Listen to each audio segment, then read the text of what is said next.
Light at the end of the tunnel turns out not to be an oncoming train. Thank God for that. Good news, mate. You know what, David, that's so true. You have no idea how much your work is awakening people. It's growing with such momentum, honestly. It's been incredible. I just wanted to know if you knew anything about when the rug is going to be ripped out from the fake US economy, what is going on there, because that's imminent, isn't it? Well, yeah, if we're coming down to the 5 cents level of this, it is imminent, because what we're seeing now appears to be confident, arrogant, cocksure people imposing their will upon humanity. What we're actually seeing is panic-stricken, frightened little people who are desperate to impose this control system as fast as possible, because they know there's, within our reality, what we call a timescale. And so they are behind the timescale.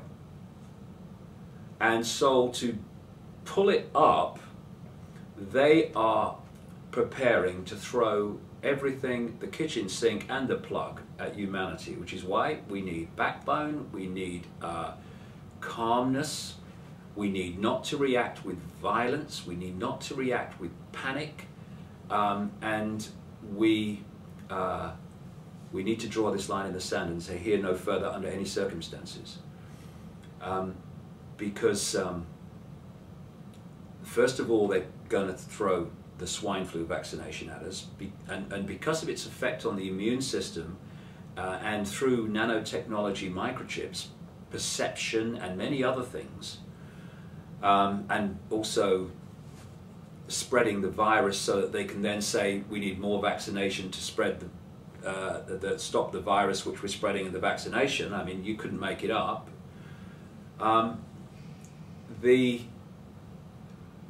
We're faced with that, and I've been saying, coming around to your question, since the crash of September 2008, that there's a 3-stage process which has long been planned.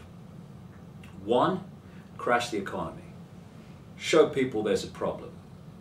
2, get governments, not least by putting the people that created the problem into government to solve the problem, as they've done blatantly with the Obama administration in America, to throw cuckoo land fantastic amounts of credit, masquerading as money, at the problem, which is designed to make no difference because you're just giving it to the banks.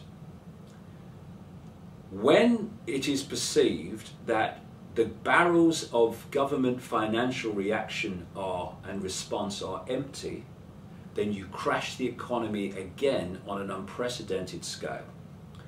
At which point, governments will no longer have the ability to respond in any way, even in an effective way, like throwing credit at the banks.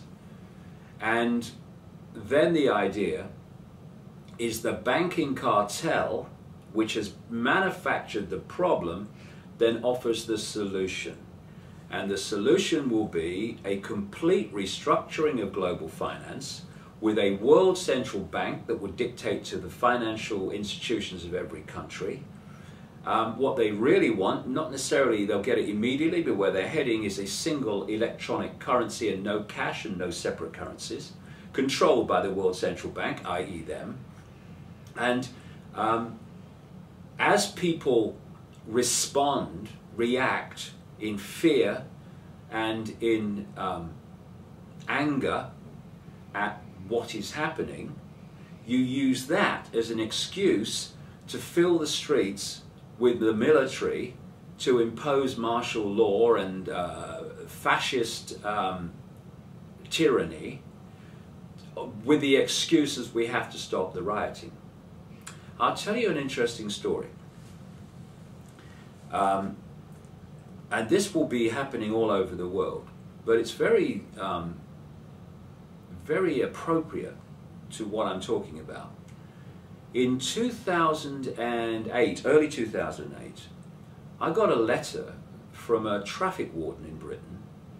And traffic wardens, for those around the world who won't be aware of it, their job was simply giving parking tickets for people that have parked illegally or have overstayed their time in a car park or street parking. That was it. End of story. And then, the reason this guy wrote to me, he said, he read my book, so he became kind of aware that there was something to be looked at. He said, I've had a strange experience. He said, my boss called me in, and he said, he gave me 3 cards. One was a card that gave the traffic warden the authority to be a traffic warden, fair enough. The second one was what they call in Britain the pace card. This is the card carrying the words that police officers have to say when they're arresting somebody. You do not have to say anything, but anything you do not say, and all this stuff. So his thought then, why am I getting this? I give tickets for parking. The third card he was given was authority to go into private property without permission. He's a traffic warden.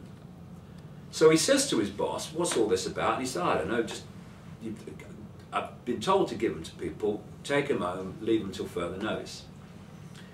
A few days later, he's with a group of traffic wardens outside a police station in his county, and an old police friend of his walked out of the police station and chatted away, made conversation with these traffic wardens, and then called his friend across, the traffic warden who wrote to me, and said, I'm going to tell you something. And he said 4 or 5 times, but you mustn't tell anybody. He said, I've got a job in this county, and there's someone like me in every other county of Britain. And our job is to prepare for a coming war. Now, because of compartmentalization, and there is a war coming, they won a Third World War as well. I know it's bad news, but that's what we're here to experience, and we're going to sort it, okay? It's going to be a challenge, we're going to sort it. And